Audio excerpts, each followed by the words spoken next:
자, 새로운 아침입니다. 오늘 말씀과 기도로 시작하는 모든 영광의 가족들, 오늘도 주님의 십자가를 바라보면서 힘내고 승리하시길 바랍니다. 마태복음 18장 1절에서 9절의 말씀 가지고 교훈과 기도 제목을 나눌 텐데요.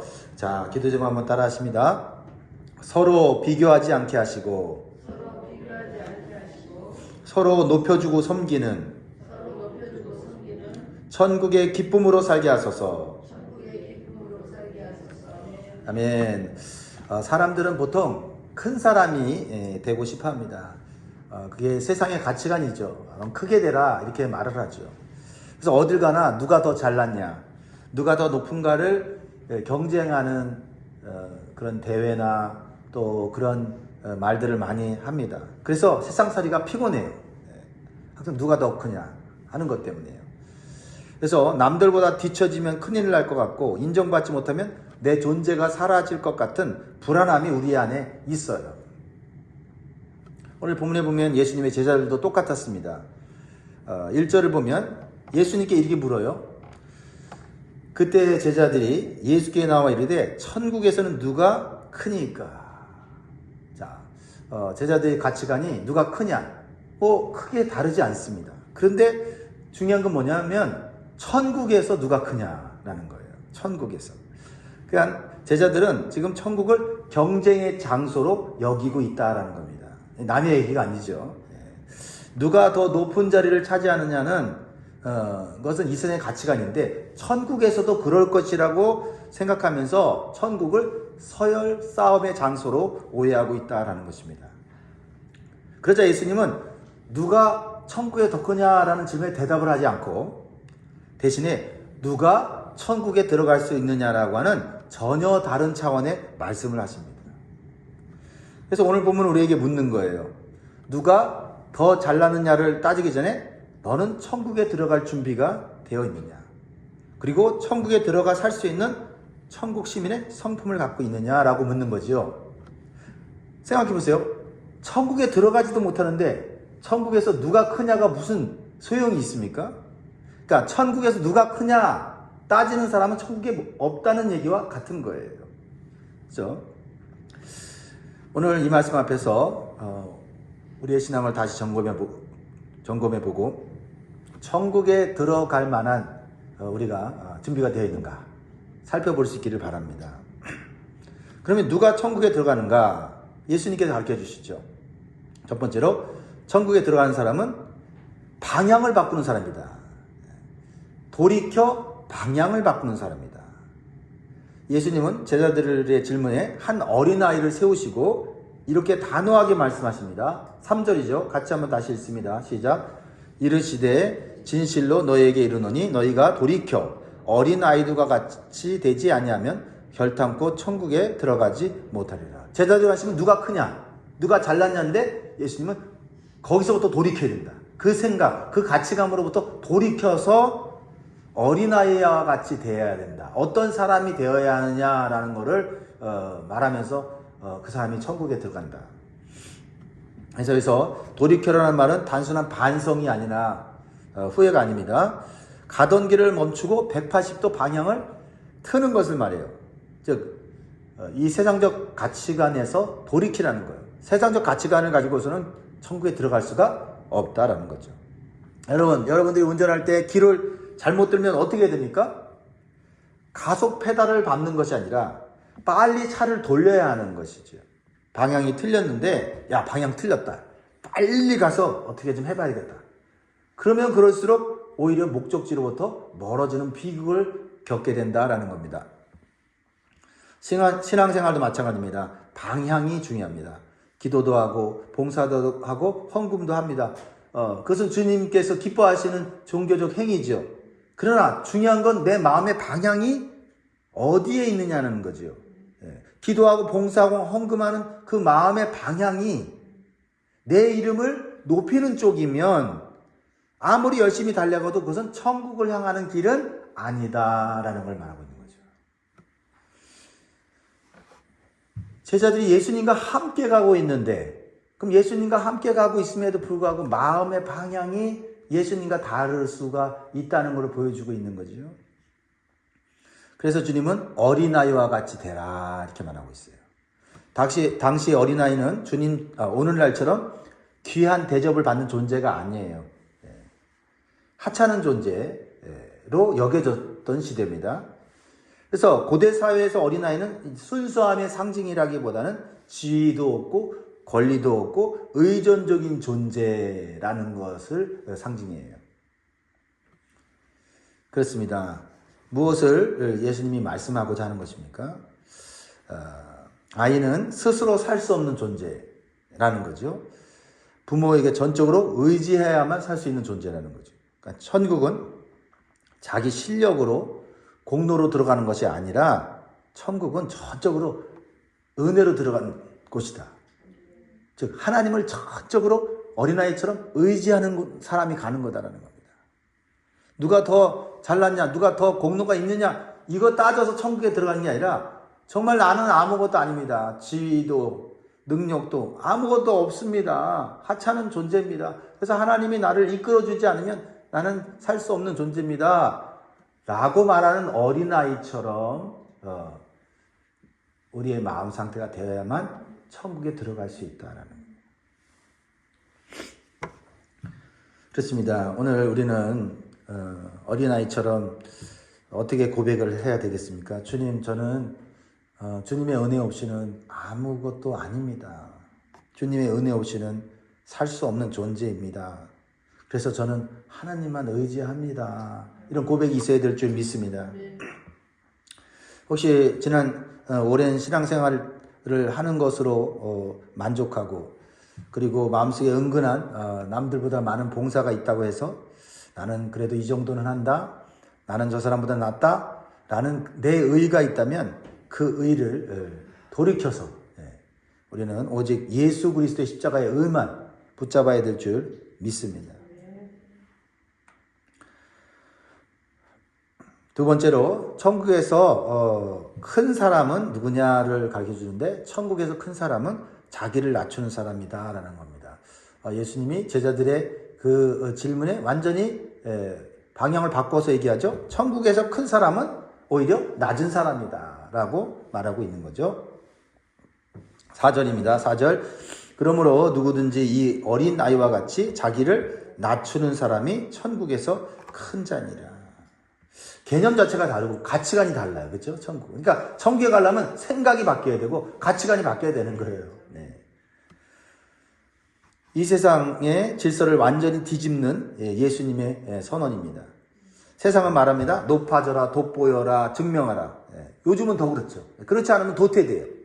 그러나 예수님 말씀하십니다. 낮아져라, 의지하라, 겸손하라 라는 겁니다. 그러니까 이 세상 살기가 우리가 쉬워요, 어려워요?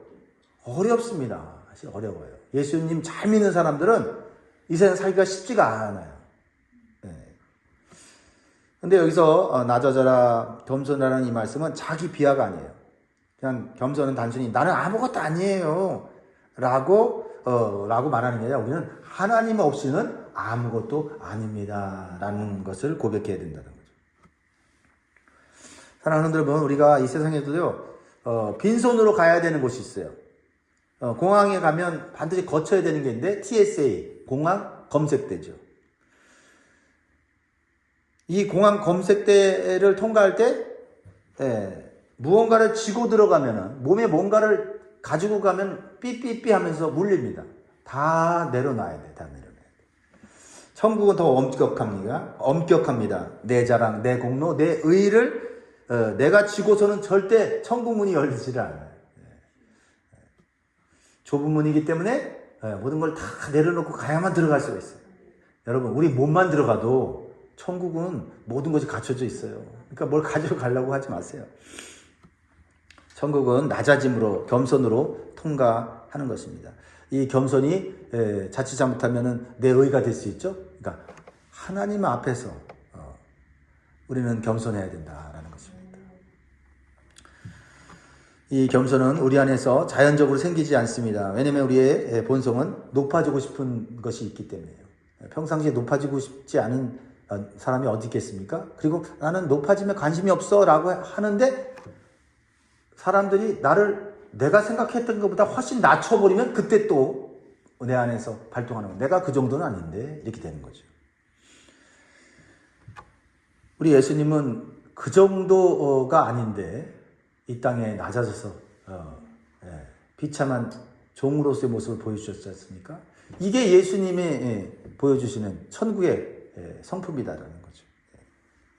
예수님과 우리를 비교하면 우리는 한참 비교도 안 되는 낮은 사람들이죠. 그런데 우리끼리 높아지려고 그 높아진 것 가지고 천국 들어가려고 한다면 예수님 볼 때는 참 헛된 그런 잘못된 그런 기준으로 천국을 생각하는 거죠. 그러므로 우리는요 이 땅에 낮아져서 오신 예수님을 본받는 삶을 꾸준히 훈련해야 돼요. 꾸준히 훈련해야 돼요. 낙심하지 말고 교만하지 말고 꾸준히 훈련해야 돼요. 한 번 낮아졌다고 해서 만족할 것이 아니라 또 한 번 교만했다고 해서 우리가 또 실망할 필요 없어요. 계속 훈련하는 거죠. 하나님의 말씀과 함께 성령의 도우심을 구해야 됩니다. 그래서 오늘도 기도하는 거 아닙니까? 우리가 이 말씀 몰라서 지금 우리가 또 듣고 있습니까? 제가 이 말씀을 몰라서 또 이 말씀을 또 열심히 전하고 있습니까? 아니죠. 이게 말씀을 우리의 삶이 지배하도록 하기 위해서 계속 반복하는 거 아닙니까? 가정에서 먼저 사과하는 사람이 되십시오. 사과. 교회에서 다른 사람을 높이고 세워주는 사람이 되십시오. 직장에서 내 일을 성실하게 하면서 다른 사람의 일을 적극적으로 돕고 섬기는 사람이 되십시오. 낮아질수록 낮아지는 게 아니라 낮아질수록 천국의 기쁨을 경험하게 될 줄 믿습니다. 세 번째로 주시는 교훈은 천국 시민은 작은 자를 영접하는 사람이다. 작은 자를 영접하는 사람이다. 5절 말씀을 봅니다. 같이 있습니다. 시작. 또 누구든지 내 이름으로 이런 어린아이 하나를 영접하면 곧 나를 영접함이니. 사실 우리가 이 세상에서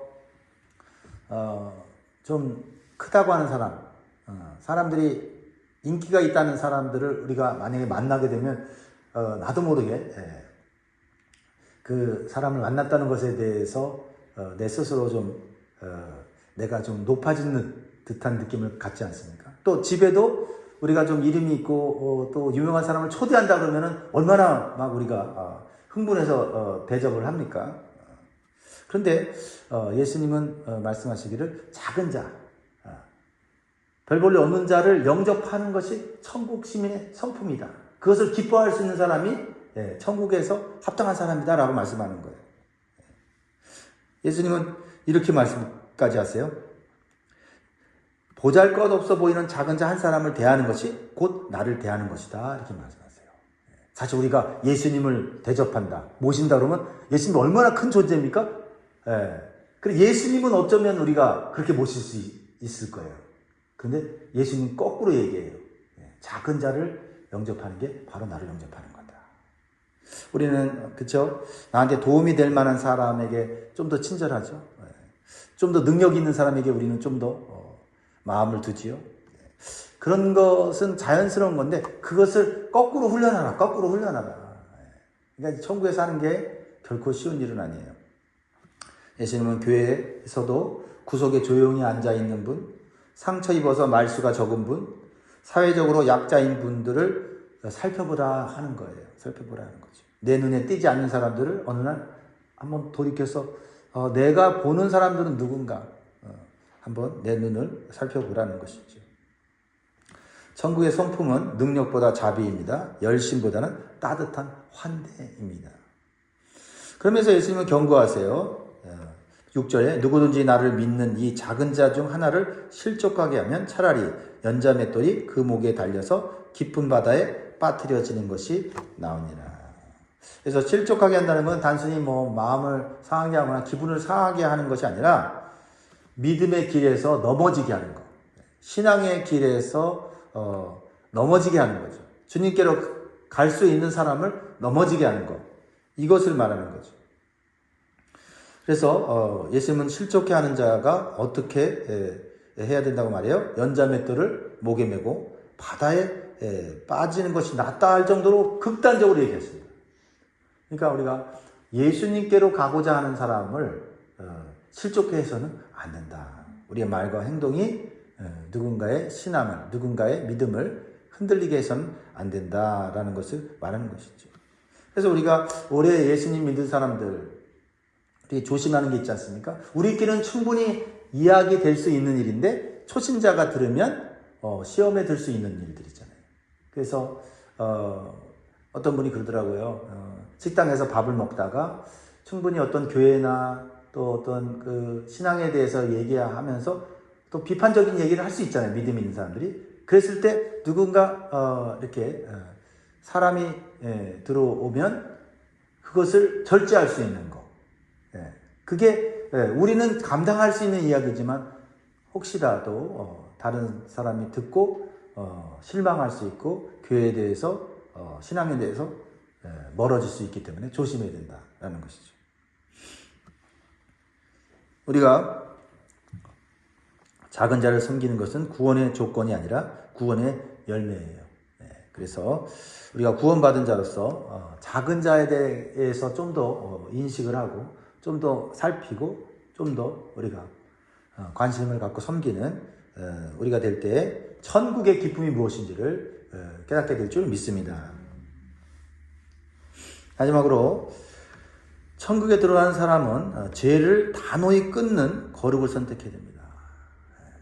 죄에 대해서만큼은 굉장히 단호해야 된다고 주님이 말씀하고 계십니다. 그래서 이렇게까지 말씀하시죠. 8절 9절 만일 네 손이나 네 발이 너를 범죄하게 하거든 찍어내버리라. 장애인이나 다리 저는 자로 영생에 들어가는 것이 두 손과 두 발을 가지고 영원한 불에 던져지는 것보다 나으니라. 만일 네 눈이 너를 범죄하게 하거든 떼어내버리라. 한 눈으로 영생에 들어가는 것이 두 눈을 가지고 지옥불에 던져지는 것보다 나으니라. 이 말씀은 문자적으로 신체를 훼손하라고 하는 것이 아니죠. 과장법을 통해서 강조하는 말씀입니다. 한마디로 하면 죄는 가볍게 다룰 문제가 아니다라는 겁니다. 우리는 천국에 들어가지 않으면 영원한 불못에 들어간다는 이 엄연한 진리를 불편해합니다. 불편해요. 그러나 예수님은 사랑의 하나님이고 자비의 하나님이시고 그래서 긍휼히 여기시는 분인데 이 천국과 지옥에 있어서는 너무나도 분명하게 말씀하세요. 불편해하든 불편하지 않든 예수님 분명하게 말씀하십니다. 그래서 우리가 건강하게 사는 것보다 더 중요한 것은 혹시 건강을 잃더라도 천국에 들어가는 것이 낫다라고 말씀하세요. 건강한 몸으로 죄 짓고 지옥불에 들어가는 것보다 낫다라는 겁니다. 예수님의 그 기준, 그 마음을 우리가 충분히 깨달아야 돼요. 할렐루야. 죄는 작은 불씨처럼 보이지만은요, 결국 그 죄가 우리를 오염시키고 또 결국은 우리의 인생 전체를 오염시키게 되는 겁니다. 암을 치료할 때 의사는 암을 조금도 남겨두지 않는 수술을 하려고 노력을 합니다. 완전히 그 암의 세포 하나하나까지 다 제거하려고 노력하는 것이죠. 왜 그래요? 생명을 살리기 위해서입니다. 심지어는 손과 발을 절단하는 그런 한이 있더라도 어떻게 합니까? 그 생명을 살리기 위해서 노력하는 거 아닙니까? 그러니까 중요한 것은 생명이에요. 생명. 여러분, 천국은 거룩을 가장 중요하게 여기는 나라예요. 그것을 기억해야 합니다. 천국은 뭐 아름다운 것이고 살기 좋은 거고 평화로운 거. 여러분, 그것을 생각하기 전에 천국은 거룩한 곳이다라는 그 중요한 이 개념을 우리가 가져야 돼요. 거룩하지 않으면 천국에 들어가면 평강이 없어요. 거룩하지 않으면 천국은요 싸움터가 될 수밖에 없잖아요. 그러니까 평강, 아름다움 그런 모든 이 개념은 거룩에서 나옵니다. 거룩할 때 아름다운 거고 거룩할 때 죄가 없으니까 서로 화목하고 사랑하고 섬기게 되는 거잖아요. 그러니까 천국 가면 거룩한 곳. 그러니까 이 제자들이 누가 크냐라고 말할 수 있었던 것은 야, 천국은 이 세상과 비슷하다. 더 이 세상보단 더 낫고 더 행복하고 더 먹을 것, 입을 것, 화려한 것들이 많은 것이다. 이렇게 생각하고 예수님께 질문한 거예요. 아니에요. 천국은 거룩한 곳이다. 거룩한 곳이다. 죄가 없는 곳이다. 죄를 끊어버린 사람이 오는 곳이다. 근데 죄를 우리가 다 끊어버릴 수 없잖아요. 그래서 예수님께서 십자가로 우리의 죄를 도말하신 줄 믿습니다. 그래서 십자가의 은혜를 붙잡고 가야 우리가 거룩해진다는 거죠. 말씀 뵙겠습니다. 오늘 제자들은 천국에서 누가 크냐를 물었지만 예수님은 천국에 누가 들어가느냐 전혀 다른 방향으로 말씀하신다라는 겁니다. 그러므로 천국에 들어가는 사람은 돌이켜 방향을 바꾸고 자기를 낮추고 작은 자를 품고 죄를 끊는 사람이다라고 정리를 오늘 하시면 좋겠고 마음에 새기면 좋겠습니다. 그래서 우리가 낮아지고 겸손한 마음으로 오늘 살아갈 때 천국의 맛을 누리며 기쁨을 누리며 살게 될 줄 믿습니다. 기도하겠습니다.